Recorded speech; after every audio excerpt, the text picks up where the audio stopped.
Það náttúrulega press á ykkur í vetur eins og venjulega. Það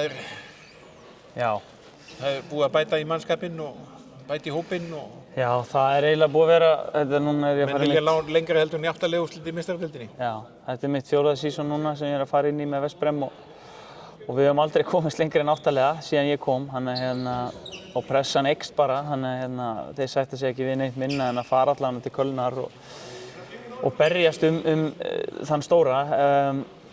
En þetta er náttúrulega, það er stutt sem skilur að, við vorum náttúrulega bara grátlega nálægt því núna síðast tímabil, töpum hann á síðustu sekúndunni á móti Magdeburg, svo fara þeir að vinna keppnina, þannig að það er stutt á milli í þessu, en pressan eykst alltaf, það er rétt með hverju árinu og það er búið að heldur betur bæta í mannskapinn og það er bara að keyra á þetta, það er ekkert annað hægt. Nei.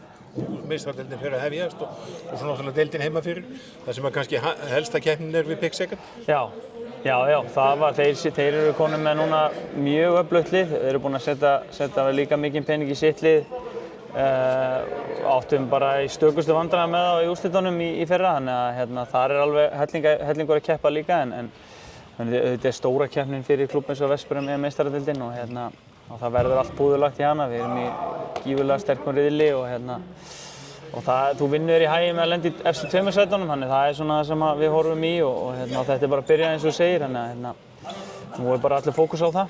Staðan svona á þér núna í upphafi tímabils, góð? Toppmálum, bara líður frábærlega í skróknum og líður eins og ég sé rétt að byrja í þessu. Og svona, verður áfram svona mikil skipti, nú hefur verið mikil skipti á milli hálfleika og leikja og... Já, það er... Þú að þessi rótering verði áfram? Já, það er bara þannig, það er bara...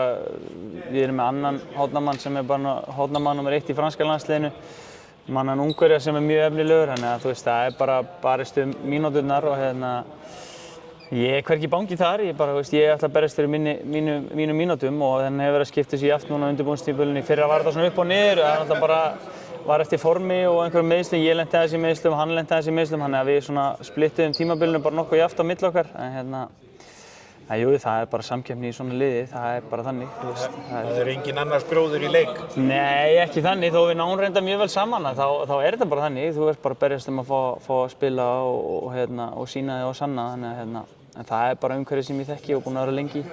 Og svona að lokum, Ungverjaland, kanntu betur og betur við þig eftir sem árum líður?